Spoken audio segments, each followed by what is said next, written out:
begin in the name of Allah, the most beneficent, the most merciful.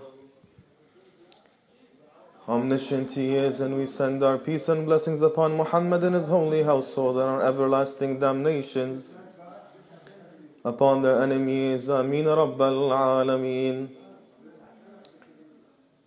قال الإمام الهادي عليه السلام في زيارة الجامع المقدس: من أراد الله بدأ بكم، ومن وحده قبل عنكم، ومن قصده توجه بكم.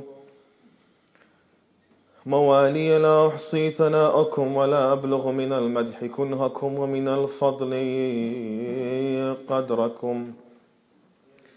صلى على محمد وآل محمد. اللهم صل على محمد وآل محمد. وعجل فرجه. Before we begin diving into our topic, some of the sisters were informing us that downstairs, when the English lecture starts, those who don't understand English begin to group up in little groups and begin to talk. Then those who want to listen to the English lecture don't talk. And like I said on the first night, it's not about respecting me. It's about respecting Sayyid al-Shuhada.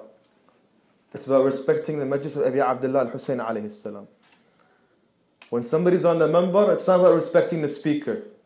Either it be Arabic, English, Urdu, Farsi, Chinese, any language. If the dhikr of Hussein alayhi salam is mentioned, for respecting the dhikr of Hussein alayhi salam, please be silent. Remember on the first night we said that Sayyidah Fatima alayhi salam and Rasulullah sallallahu alayhi wa sallam and the Imams alayhi salam attend these majalis. So please, and it's difficult to repeat this, it's Muharram. For the sake of the Ahlul-Bait, respect the majlis. Not for my sake, please, for the sake of Ahlul-Bait. Sallu ala Muhammad wa ali Muhammad. اللهم صل على محمد وآل محمد. We begin quickly with a short review of the last couple of nights. Since these last two nights are very important, that connects all the nights together. And inshallah, when we open the door, when it comes to the Ansar of Hussein alayhi salam, and Abu Fadl al-Abbas, Ruhida al-Fidan, Ali al-Akbar, and al-Qasim, in order for you guys to understand them more, or come closer to them, you must understand the importance of these two nights. Yesterday, what did we say? In the last couple of days, we read in Surah Luqman, وَصَّيْنَا الْإِنسَانَ بِوَالِدَيْهِ أَنْ حَمَلَتْهُ أُمُّهُ وَهْنًا عَنْ وَهْنٍ وَفِصَالَهُ فِي عَامَيْنِ أَنْ أَشْكُرَ لِي وَلِوَالِدَيْكَ. That Allah subhanahu wa ta'ala has instructed us in our parents, and then He says, and thank me and thank your parents. We looked at the ta'weel of the Abawain that is mentioned in the ayah in the Quran, and we said that the Abawain are Muhammad and Ali, arwahana lahu al-fida. We mentioned that our rights towards Muhammad and Ali supersedes our rights towards our parents. And for that, we must thank them. Then we looked at some of the verses of the Quran, and today we will mention a couple more verses of Quran. And those verses are the verses that Allah subhanahu wa ta'ala time and time again. For example, He says, and we have given man speech, we have given man sight. أَفَلَا يَشْكُرُونَ? Does mankind not say thanks?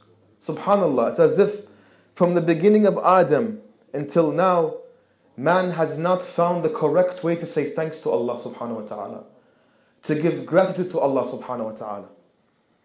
We read in another verse, إِنَّا هَدَيْنَاهُ السَّبِيلَ إِمَّا شَاكِرٌ وَإِمَّا كَفُورًا. We have shown the true path. Either he is thankful, or either he's a disbeliever, kafura, or does not give thanks. And we said that the Prophet, the Imams, Ahadith al-Qudsiyya say that لَمْ تَشْكُرَ الْخَالِقْ حَتَّى تَشْكُرَ الْمَخْلُوقِ. That first you must thank the creation before you thank the Creator. And all the other ahadith, when, for example, Rasulullah sallallahu alayhi wa sallam says, if you do not look at where these ni'am, and he mentions, for example, your drink, for example, your food, where they came from, what is their asl, then you have deviated and get ready for death. Rasulullah is trying to inform us that you must understand where these ni'am came from. And we know that the biggest ni'mah that we have, Ahlul-Bait alayhim as-salam. اهدنا صراط المستقيم صراط الذين أنعمت عليهم غير المغضوب عليهم. Every single person, how many times a day since the beginning when Salah was first ordained by Rasulullah till now? Who are the people that Allah subhanahu wa ta'ala blessed us with? What is this blessing? What is this bounty? That is the Ahlul-Bait alayhim salam. That is the wilayah of Ali ibn Abi Talib ruhi lahu al-fida. اليوم أكملت لكم دينكم وأتممت عليكم نعمتي ورضيت لكم الإسلام دينا. Today is the day I have perfected for your religion and placed my favor upon you, the favor of Ali ibn Abi Talib alayhi salam. We mentioned فقرات من زيارة الجامعة المقدسة that is narrated by Imam al-Hadi alayhi salam, that unfortunately our Shia, مع الأسف, they do not read زيارة الجامعة. And I said yesterday, and I'm going to repeat again, by far the greatest ziyarah that we have, the greatest treasure that we have, next to Ziyarat Ashura, is Ziyarat al-Jami'ah. Yesterday, Hajj Ibrahim mentioned to me something and I forgot to mention, and I'm going to mention it today. Near the end of Ziyarat al-Jami'ah, Imam al-Hadi teaches us, he says, لو وجدت شفعاء أقرب إليك من محمد وآل محمد. He says, oh Allah, and then if I were to find anybody that can intercede for me, that can be a shafi' for me, other than Muhammad and Al Muhammad, then by Allah I would go to them. But I don't have anybody else but Muhammad and Al Muhammad. اللهم صل على محمد وآل محمد. A story came into my mind just before we continue. Again, on the importance of Ziyarat al-Jami'ah and Ziyarat Ashura. A dear friend of mine told me this story. The madhmoon of the story, then I found the source. I think you can find it in An-Najm al-Thaqib fi Ahwal al-Imam al-Ghaib and all the other books by Mirza Nuri al-Tabrasi, in which he talks about Sahib al-Zaman and the stories of the ulama that met with Sahib al-Asri wa Zaman. In summary, this story is narrated by Sayyid al-Rushdi, and you can find it in Fatih al-Jinan. After you read Ziyarat al-Jami'ah, Muhaddith al-Qummi narrates an incident with Sayyid al-Rushdi. An incident where he was able to be graced with the appearance of Sahib al-Asri wa Zaman. In summary, and forgive me for going on a tangent, but it's important that you hear this story. What happened is, he was on his way to Najaf. He was on his way to Najaf when, with his companions, two of his companions, and on the way, he fell asleep. His companions went away from him, and he was in an area north, I think north of the Turkey down there, Turkey and those areas, the mountainous areas, and it began snowing, so he lost way. He doesn't know how to get back to his path to find Najaf, the city, back to Najaf. It says that while he was walking and he was mutahayyir, confused, doesn't know where to go, he saw a man cleaning around some of the trees, putting the snow by taking a rake and shaking the trees, cleaning the snow around. So he told them, and they began speaking in Farsi. And right away, when the man answered him in Farsi, he was surprised. How can somebody speak Farsi in a place like this? Back then, it's hard to find languages dispersed everywhere. It's not like right now. The Persian language was found in that area, for example. Arabic was found here. Very explicit locations.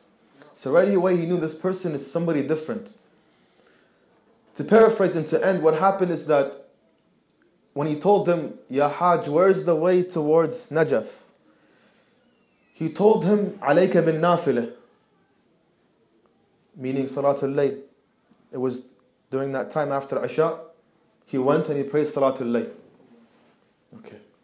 He came back to him and the Hajj told him, did you not find your way yet? He's like, no. He's like, Alayka bil Jami'ah. Sayyid al-Rushdi says, in my entire life, I'd never had the tawfiq from Allah subhanahu wa ta'ala to be able to recite Surah Al-Jami'ah from the heart, ala al-ghayb. Subhanallah, during this moment, I recited the whole Ziyarat Al-Jami'ah from memory. Alaykum as-salam wa rahmatullah. The man came back to him again and he told him, did you not find your way? He said, no. He said, alayka bi Ashura. The same thing. The Sayyid narrates a story and he says, I've never had tawfiq to recite Ziyarat Ashura ala al-ghayb from memory. And he says himself, the Sayyid in the hadith says, I recited Ziyarat Ashura, I recited the La'an, I recited Dua Al-Qamah all the way until the end. Okay. Then he went to the man again. He's like, the man told me, you know what, I'll take you to the path towards your companions. They started walking and listened to your Imam.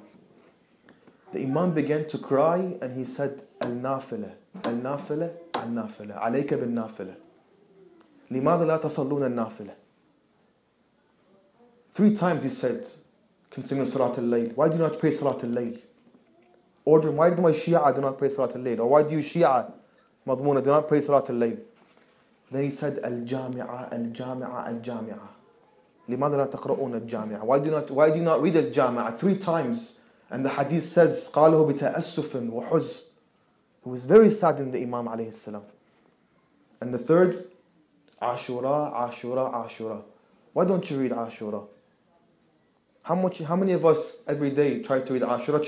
Try it. Give Ashura a try. 40 days, read Ashura and see what happens.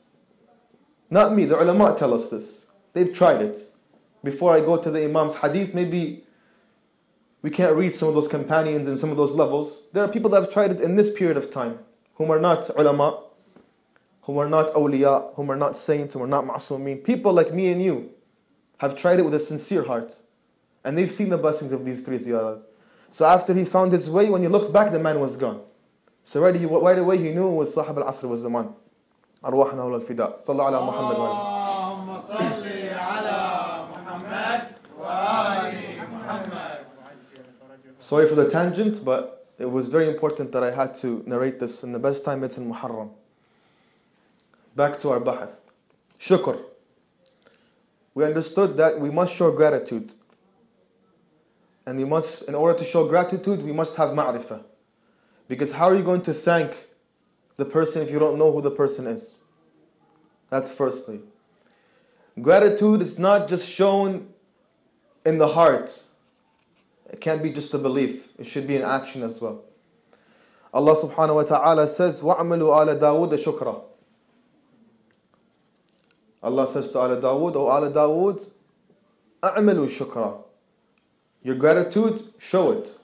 How do we show our gratitude? For example, إنما اتخذ الله إبراهيم خليلا لماذا؟ لكثرة صلاته على محمد وآل محمد. اللهم صل على محمد وآل محمد. Allah subhanahu wa ta'ala made Ibrahim Khalil al-Rahman because of his increased salutations upon Muhammad and Ali Muhammad. That's an amal right there. That's one of the ways to show shukr. Those are the ayat concerning shukr. Now, what about, let's go into some of the verses which speak about Ibrahim alayhi salam. How did Ibrahim become Imam al-Anbiya? And he was raised to the level of an Imam amongst the prophets alayhim afdal as-salati was-salam. Allah subhanahu wa ta'ala, what does he say? Ibrahim alayhi salam, he says in a verse, رَبِّ هَبْ لِي حُكْمًا وَالْحِقْنِي بِالصَّالِحِينَ. عفوا. Ya Allah, grant me authority and place me amongst the righteous ones. That is one ayah. Another ayah, it says, وَإِنَّ مِنْ شِيعَتِهِ لَإِبْرَاهِيمَ. That, and from amongst the Shia was Ibrahim. Now, how did Ibrahim alayhi salam first become from amongst the Shia? And it says that when min shi'ati li Ibrahim shi'at Ali ibn Abi Talib alayhi salam. When did that happen? Let's go back to the ayah before that. وَكَذَلِكَ نُرِيَ إِبْرَاهِيمَ مَلَكُوتَ عليكم السلام مَلَكُوتَ السَّمَاوَاتِ وَالْأَرْضِ وَلِيَكُونَ مِنَ muqinin. That indeed we will show Ibrahim the realm of the heavens and the earth, that he will be amongst the certain in faith. What did Ibrahim alayhi salam see? What is this malakut? What is this nur that he saw? Go back to Ta'wil al-Ayat al-Zahara of Sayyid al-Husayni. And he says, the ta'wil of the verse, وَأَنَّ مِن شِيعَةِ Ibrahim, stems from the fact that one day Allah subhanahu wa ta'ala, and from this ayah right here, unveiled to Ibrahim alayhi salam al-Arsha wal-Kursi, and then he saw the Anwar of Muhammad and Wali Muhammad.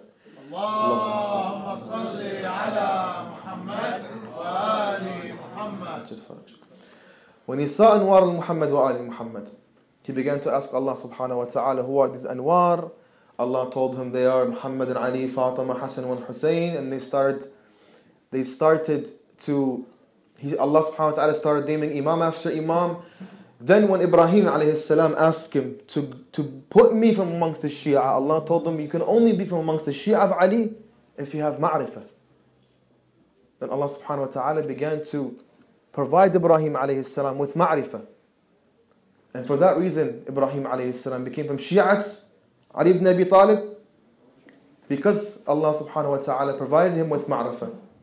When Allah took the covenant from Bani Adam, from the Anbiya, what covenant did he take? The covenant of Wilayah. Everything goes back to Wilayah.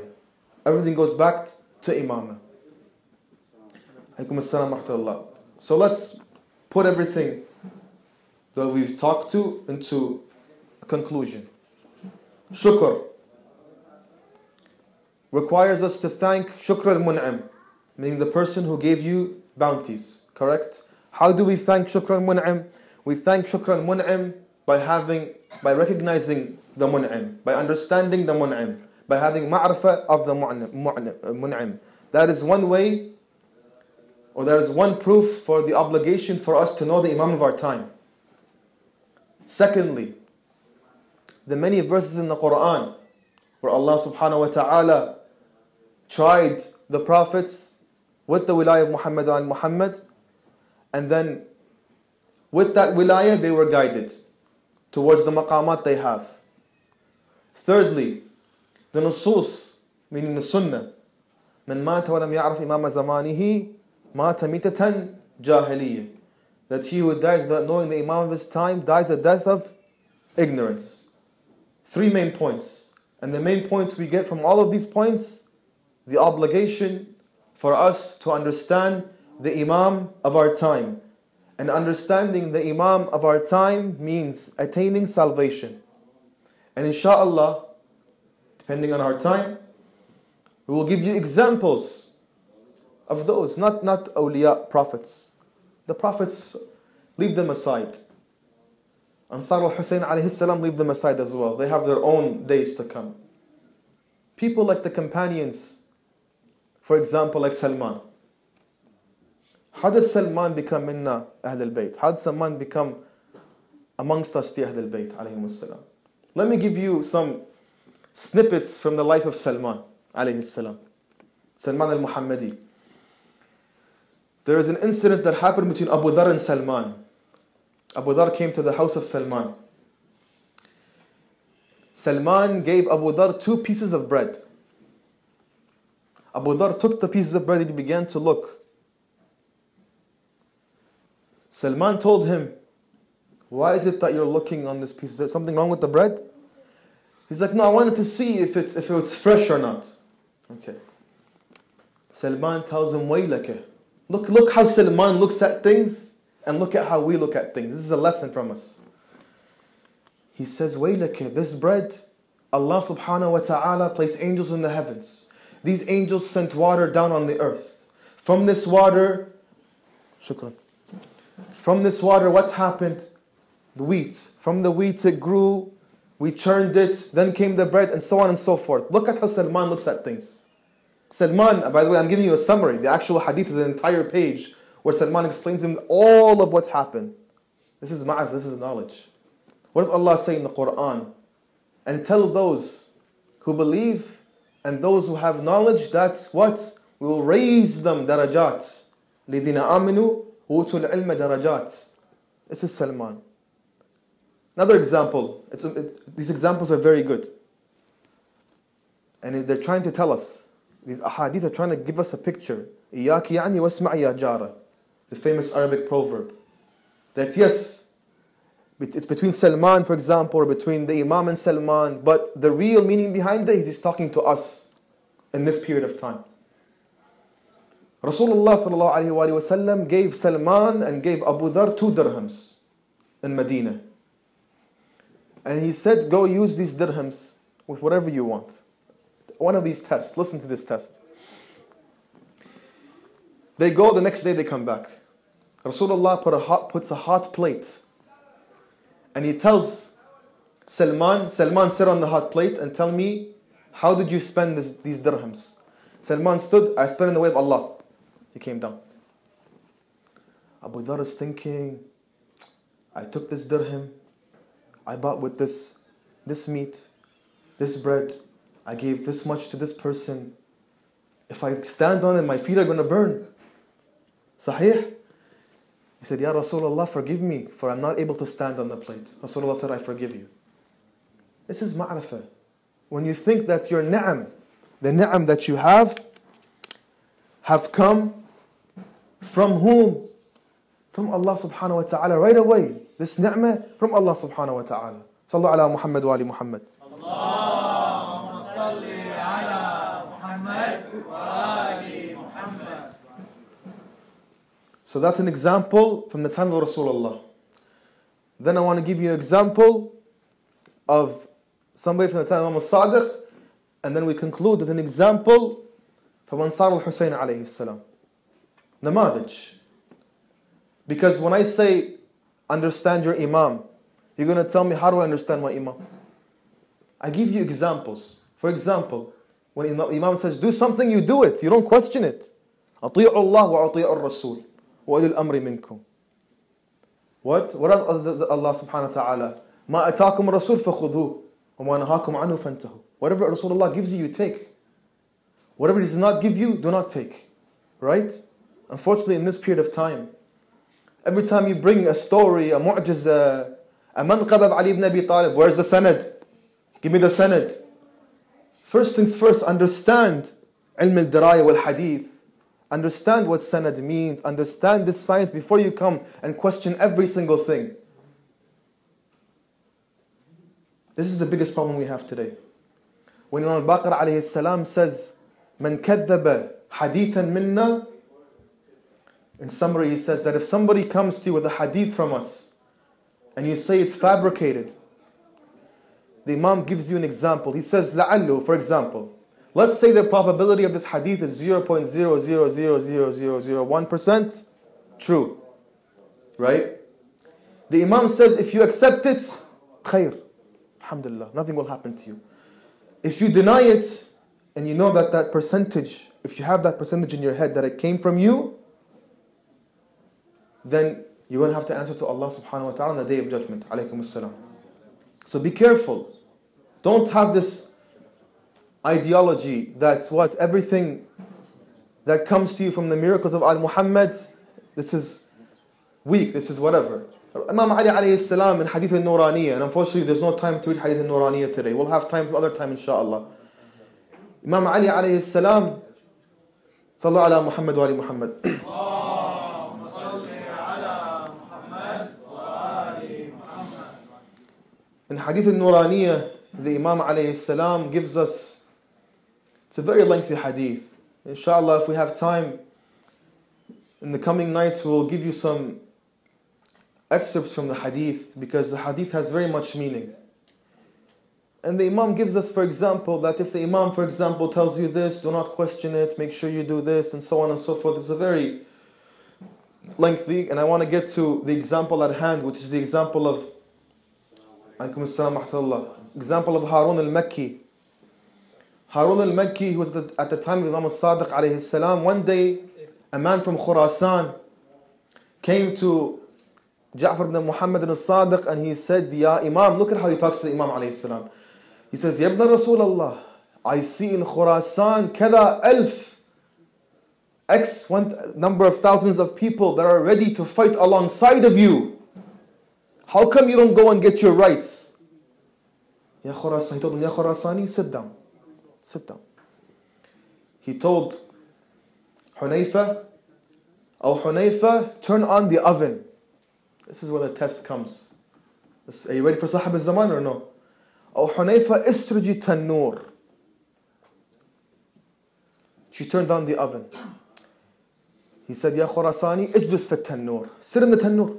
Sit in the oven. Are you ready? You say there's 1,000 people, 100,000. The mistake is from me, of course. They are ready to fight alongside you, Ibn Rasulullah. He said, Ya Ibn Rasulullah, don't burn me with fire. Don't punish me with fire. It's like, okay, you're okay. Moments later, a man by the name of Harun al-Makki entered upon the Imam alayhi salam. And this hadith, by the way, is found in Manaqib ibn Shar al-Ashur al-Mazandarani, radwanullah ta'ala alayh. He entered, and the hadith is exactly like this to us. He was carrying his sandals between his index finger and thumb. As soon as the Imam saw him, he said, Ya Harun, place your sandals on the floor and sit in the tannoor. Right away. That's it. Harun went in the tannoor. He sat in the tannoor. The Imam began to speak to the Khurasani about what's happening in Khurasan and the problems. And the Khurasani says, Ta'ajjabtu min qawl al-Imam alayhi salam. As if he was there with me in Khurasan. Then he said, Ya Khurasani, undur fi tannoor. The Khurasani goes and he sees the oven and he sees Harun sitting down as if nothing is happening to him at all. Harun comes out, nothing, not a single scratch, not a single burn on Harun al-Makki. Complete submission to the Imam alayhi salam. So when Sahib al-Amr, Ajjalallahu ta'ala farj al-Sharif, comes to you and asks you, for example, come with me right now. Leave your work, leave your job, come with me. A test. This is why you must have ma'rifah of the Imam. Because if we have no ma'rifah of the Imam, what happens? We will fall in that pit where a man by the name of Ubaydullah ibn Hurr al-Ju'fi fell in.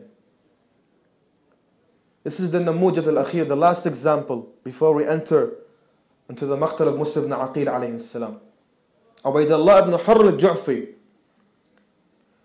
Imam al-Hussein alayhi salam, on his way from Mecca to Karbala, al-Tustari in Khasa'as al-Husayniyah, says 7 times or 8 times the Imam alayhi salam asked for nusrah. One of these times was between Mecca and Karbala. He passed by a man by the name of Abdullah ibn Hurr al-Ju'fi. This man, unfortunately, no tawfiq.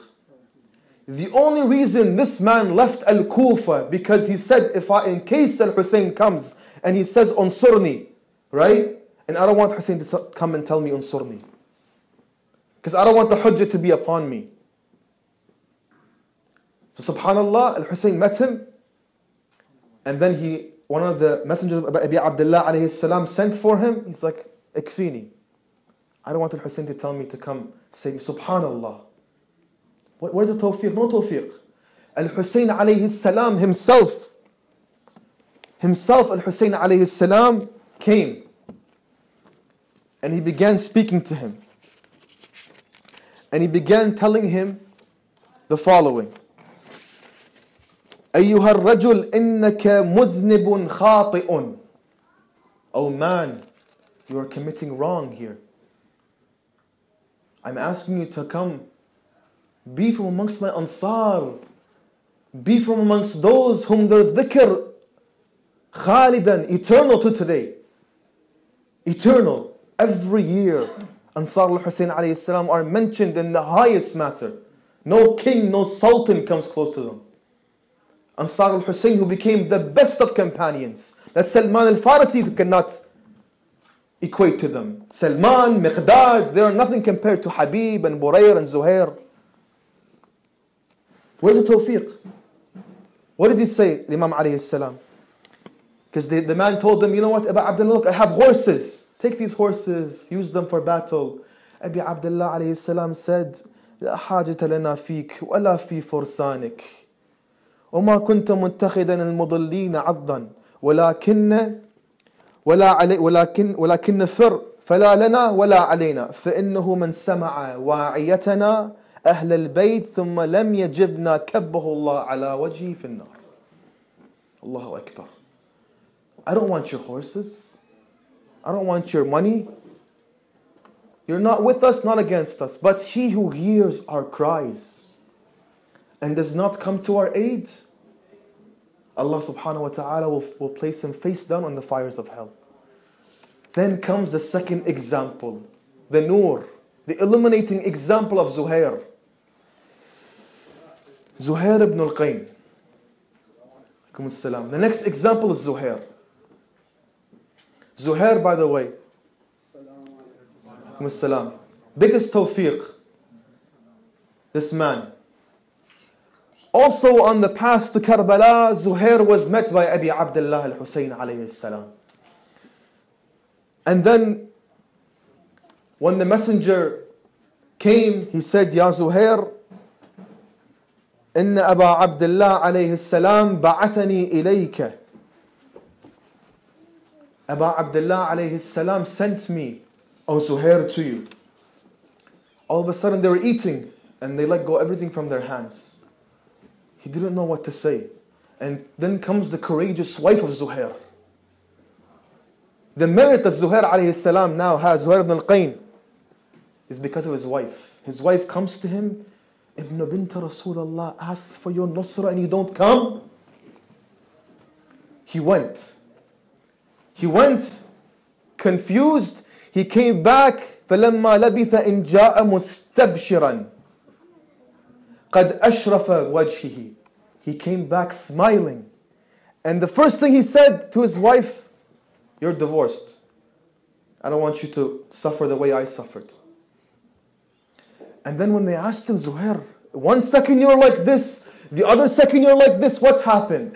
Zuhair said, one day I heard Salman al-Muhammadi alayhi salam, he said, أَفَرِغْتُمْ بِمَا فَتَحَ اللَّهُ عَلَيْكُمْ وأصبتم من الغنائم فقلنا نعم فقال لنا إذا أدركتم سيدي شباب أهل الجنة سيدي آل محمد فكونوا أشد فرحا بقتالكم معه مما أصبتم اليوم من الغنائم.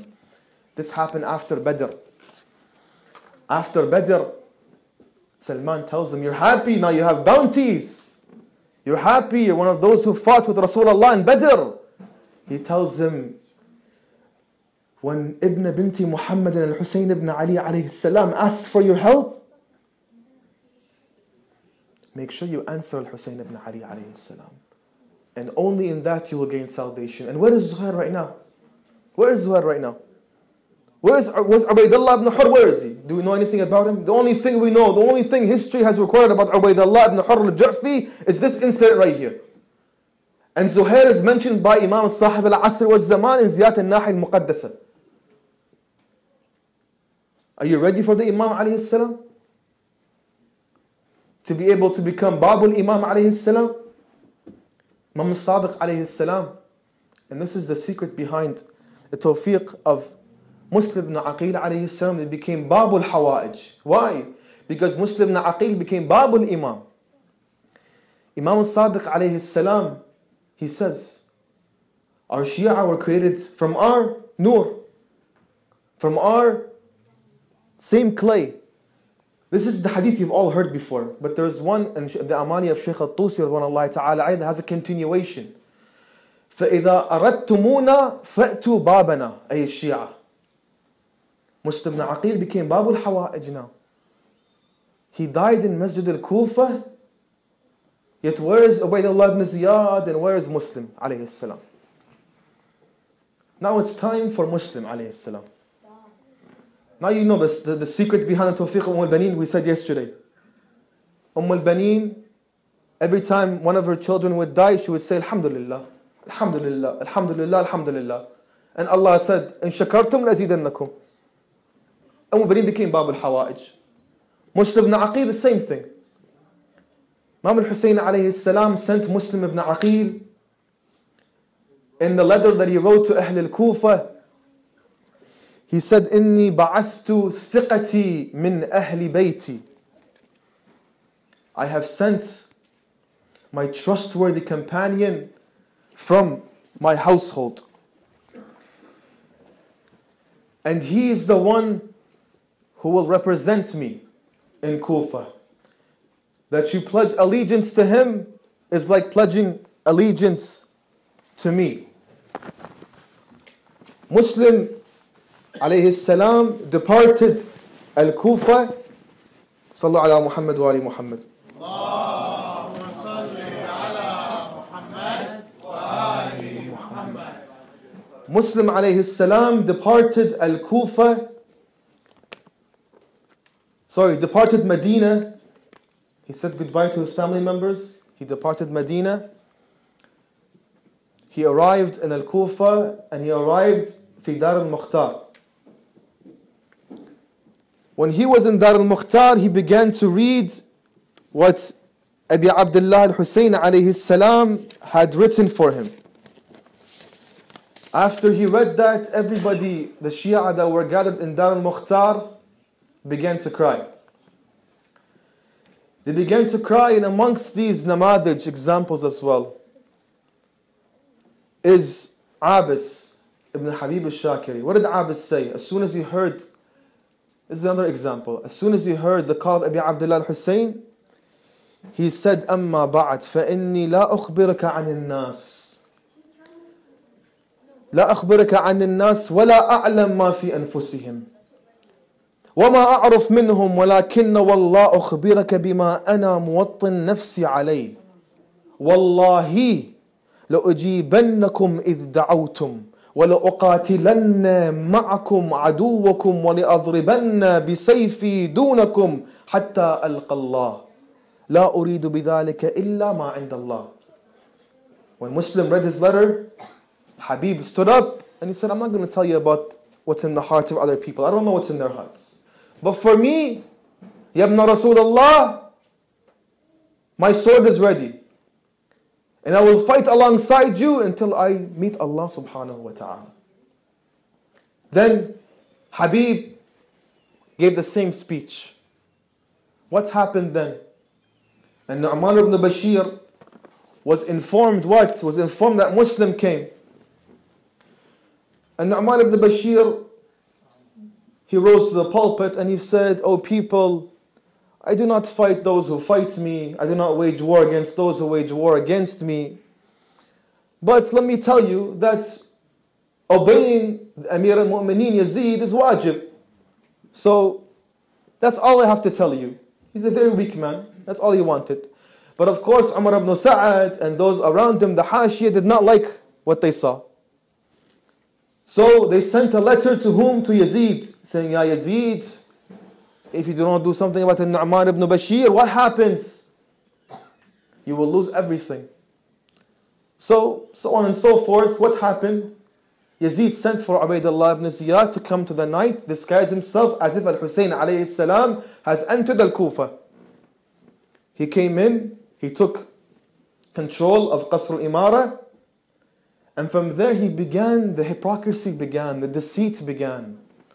Slowly Muslim alayhi salam was left alone. What happened? A man by the name of Al-Mu'aqqal, whom Ubaydullah ibn Ziyad had placed as a spy from amongst the Shia there. He came to Muslim ibn Awsaja in Masjid al-Kufa. He saw Muslim sitting down praying and he came close to him. And Ubaydullah told him, تقرب إلى Muslim ibn Aqil. Come close to them by telling them, I love Al-Muhammad. Here's some money for Al-Muhammad and I am with you. And let me pledge allegiance to you. I'll show you that I'm with you. Muslim khab yahkum al-zahir. Whatever's from the outside, he saw good. So, said, wait 3 days, come back, and then we'll let you give your allegiance to Muslim ibn Aqil. But Mu'aqqal was a spy. And then Mu'aqqal found out that Hani, alayhi afdal salatu wassalam, as well was part of this, with Muslim and Hani, and so on and so forth. So then when Ubaydullah ibn Ziyad found out that Hani is part of this, and by the way, Hani, at that time, you know how old he was? 92 years old. Sahabiyun, shuja'un, alimun, qar'un lil Quran. Ansar al-Hussein, by the way, these are their sifat. قارئا للقرآن, they recite the Quran. حافظين للقرآن, ulama. These are Ansar al-Hussein alayhi salam. They are people who, unfortunately, it's hard to even comprehend Ansar al-Hussein alayhi salam. La bas. Ubaidullah found out that Hani was keeping Muslims somewhere in his house. Ubaidullah sent for Hani ibn Urwa. He brought Hani towards Ubaidullah ibn Ziyad. And Ubaidullah ibn Ziyad began telling him, where is Muslim ibn Aqil? You're keeping him in your home? He's like, no, he's not in my home. They had an argument until he said, Al-Mu'aqqal come in. Al-Mu'aqqal came in right away. Hani knew that Ubaidullah knows everything that's going on.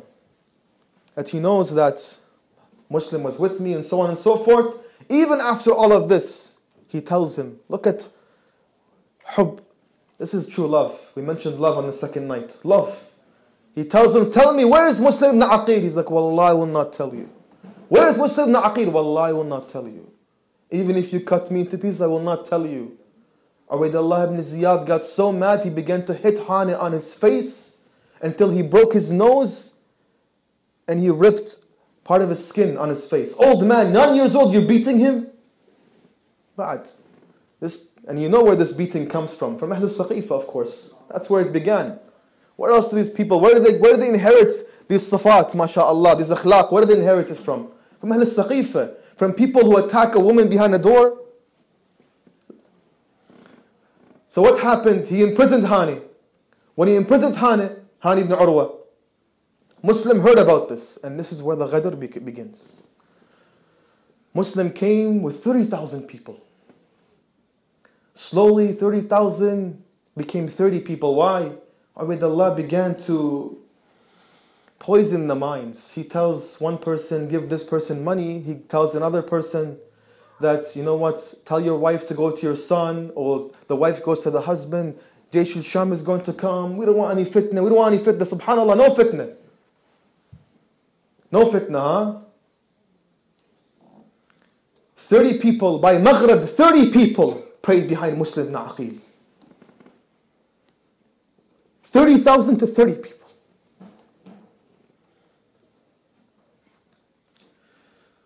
So, Allahumma salli ala Muhammad wa ali Muhammad. by the time of Maghrib, Sayyidukum Muslim, 30 people prayed behind Muslim ibn Aqil alayhi salam. Those who have been to Masjid al-Kufa, Bab al-Kinda, Allahu a'lam how much, 50 meters, 100 meters. From the time that Muslim reached Bab al-Kinda, 10 people were behind Muslim ibn Aqil. And from the time Muslim ibn Aqil just passed Bab al-Kinda, he looked behind him and there was nobody. So when Sahab al-Asr wal-Zaman comes, and all of you today are writing letters for him, huh? Labbaika ya Hussein, Labbaika ya Mahdi, Allahumma ajil li waliyika al-faraj. Are we going to be like these Kufans that left Muslim alayhi salam? That left Muslim alone? My dear brothers and sisters, Muslim alayhi salam began walking in the night of Kufa. He began walking in the night of Kufa alone, wahidan, faridan, ghariba. Your master Muslim did not know where to go. It's his first time in Kufa. Muslim alayhi salam begins to walk, and he sits behind the porch of a woman. Wallah al-Alim, this woman, she equates 30,000 men and more. Tawa'ah. This pious woman who understands what it means to love Muhammad and Al Muhammad. Tawa'ah saw Muslim, and Muslim tells her, Ela bi sharbatin min ma'. And then Muslim is given sharbatun min ma'. And then she tells him, Ya rajul, oh man, go to your family. Go to your family. Why are you standing here at my door? He said, Ana ghareeb. La ahla li. He tells them, I have no family here. Who are you, Muslim? Who are you, oh man? I am Muslim ibn Aqil ibn Abi Talib. I am the Safir of Abi Abdullah al-Hussein. Allahu Akbar. Then she told him, come into my house. And of course, she had a cursed son named Bilal. Allahu Akbar. This Bilal, when he heard about his mother and about Muslim ibn Aqil, he went to go to Ubaydullah ibn Ziyad and he told them, Muslim, your Sayyidkum, Muslim, our master Muslim spent the entire night in prayer, not eating anything, not drinking anything. When he woke up, طوعصا Muslim, and she said to him, كأني أراك واستعدت للموت. It's as if I saw you and you had readied yourself for death. He's like, yes, last night Rasulullah sallallahu alayhi wa alihi wa sallam, he came to me and he told me, Muslim, ajil! Muslim, ajil! Muslim, hasten, we want to see you, O Muslim. And then of course Ubaydullah sent Muhammad ibn al-Ash'ath, this mal'oon, whom as-Sadiq alayhi salam said, Muhammad ibn al-Ash'ath and Ju'dah and Al-Qais ibn al-Ash'ath, these people are the most cursed of families. And how did they attack Muslim ibn Aqil? They sent 500 horses, minimum in the hadith 300 horses. The same way how they attacked whom? Babu Zahra alayhi salam. The same way they attacked Babu Zahra. This is how they inherit these disgusting characteristics. They attacked Muslim with 500 horses. Behind him, in front of him, behind him. Until again, with deceit, they made a trench for him to fall under. And now the sad part comes where? When he was taken to the castle of Ubaydullah ibn Ziyad. When they gave him a little bit of water to drink, subhanallah, Allah subhanahu wa ta'ala has ordained that Muslim alayhi salam does not drink water ta'assiyan bil Hussein alayhi salam. Why? Because Bakr ibn Hamran cut his upper and lower lip. So when he began to drink the water, ya mu'mineen, every time he would drink water, blood would fill the cask with water. Blood would fill the glass with water. And then he said, oh Allah, it's as if I don't have the bounty and the tawfiq to drink water. And of course, Allah subhanahu wa ta'ala wants Muslim to be ta'assiyan li Abi Abdullah al-Hussein alayhi salam. What happened after that? Ubaydullah ibn Ziyad told Muslim, do you have a wasiyah? He said, yes. And my wasiyah, I give it to Umar ibn Sa'ad. Why? Because Umar ibn Sa'ad, subhanallah, qarabatun. They're relatives. And he told him, Ya Umar ibn Sa'ad, if I die, I have 700 dirham in Kufa that I loaned. Make sure you sell my shield and my sword. Then he told them, Ya Umar ibn Sa'ad, send a letter to Abi Abdullah al-Hussein and tell him don't come to Kufa. Then he told them, Ya Umar ibn Sa'ad, if I die, bury my body. Of course, when he came back and he told Ubaydullah ibn Ziyad, Ubaydullah ibn Ziyad said, yes, when it comes to the loans, we'll pay it off. But Hussein, sending a letter to Hussein alayhi salam, that will not happen. And his body, no. He was taking, Ya mu'mineen, Muslim alayhi salam was taking on the roof of Qasr al-Imara. He was taking on the roof and Muslim alayhi salam was thrown down the roof. But the biggest problem comes here. The biggest problem is who? Let me tell you about Awlad Muslim. Awlad Muslim al-Baqir alayhi salam says this. After Umar ibn Sa'ad had ordered the horses to trample the bodies and burn the tents, the horses trampled some of the small children, and from amongst the children was Halima bintu Muslim, or in some other hadith, Atiqa bintu Muslim, 7 years old, her body was trampled. Then there are two young boys of Muslim alayhi salam. Take this story with you. Two young boys of Muslim alayhi salam who were taken as captives by Ubaydullah ibn Ziyad. They were taken captives by Ubaydullah ibn Ziyad, and in the prison Ubaydullah told the prison guard that you do not give them good food, you do not give them good water, and make sure you increase the pressure upon them. He would come once a night to these two children, 7, 8 years old, and the prison guard would only give them one piece of wheat, that's it. One day the young son of Muslim told to the older son of Muslim ibn Aqil. He told him, let us talk to the prison guard. Let me tell the prison guard who we are. One day, the next day, the night came and they began to speak to the prison guard. And he told them, Ya prison guard, do you know who I am? Who are you? نحن أبناء رسول الله. نحن أبناء فاطمة الزهراء. As soon as he told him that we are the sons of Rasulullah and we are Abna'u Fatimatu Zahra, this old man came on the feet of these two children. And he began kissing their feet of these two children. And he said, that's the door, take the door and go away. These two young children. Now imagine two young children in a city they have never been to. Their father has been killed. Their uncle has been killed. There is nobody left. They walk towards where? They see a house and they see an ajuz, an old lady. They come to the old lady and they tell her, do you have some water to give us? The old lady says, here's some water, young ones. Then she tells them, who are you? They say, we are the sons of Muslim ibn Aqil, the sons of the Prophet, the sons of Rasulullah. And she begins to cry as well. And she says to them, do you wish to stay at my place? But if you stay at my place, make sure you do not make any noises, because my husband, rajulun khabith, my husband is a sinful man who works under Ubaydullah ibn Ziyad. Make sure you don't make any noises. In the middle of night, imagine two young children sleeping in the middle of night. One hugs the other, as if it's their last night in this world. These two children. The husband comes.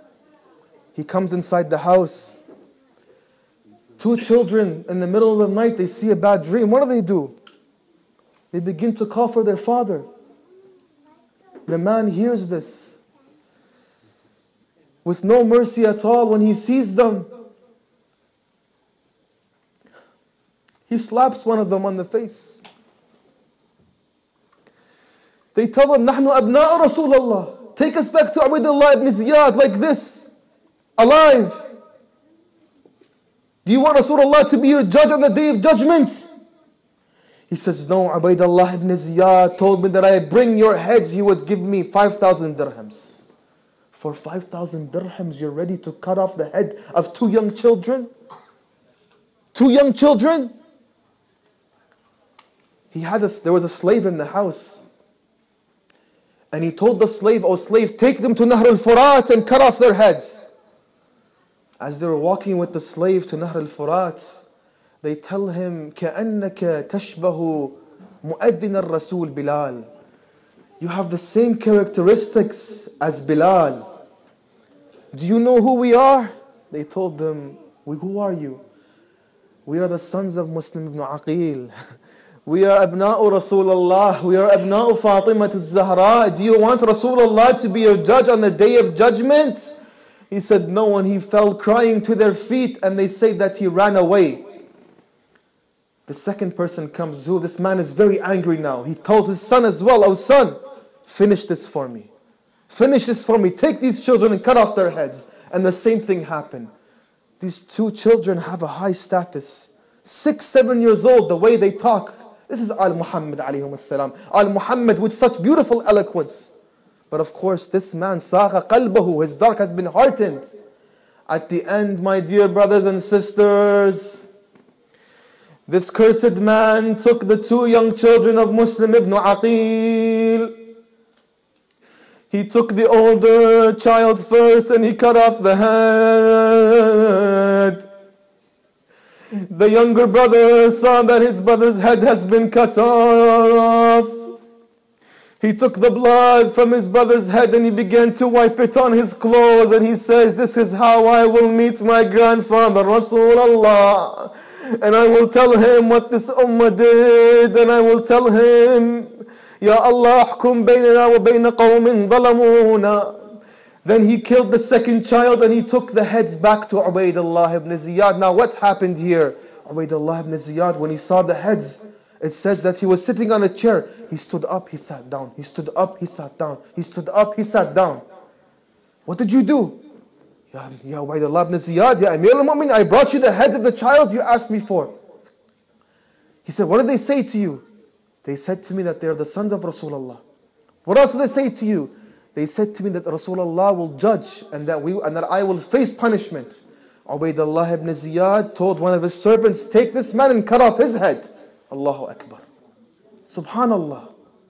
You could have taken them back to Ubaydullah ibn Ziyad, or you could have taken them back somewhere else. You could have taken them back to Medina.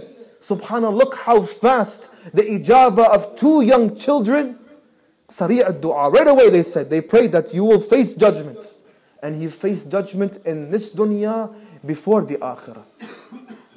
Musab al-Muhammad alayhi salam. This is just a small portion of what Muhammad and Ali Muhammad alayhi salam faced. And I end by saying this. Right now your hearts are probably filled with despair, filled with pain and suffering. You know what Al-Baqir alayhi salam says? I conclude with this hadith and I say goodbye.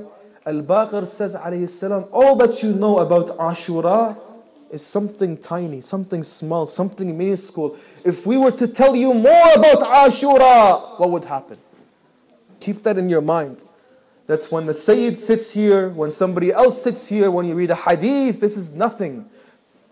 It's like a drop in the ocean. SubhanAllah, this drop in the ocean makes people go insane and makes people lose their minds. Sallu ala Muhammad wa ali Muhammad.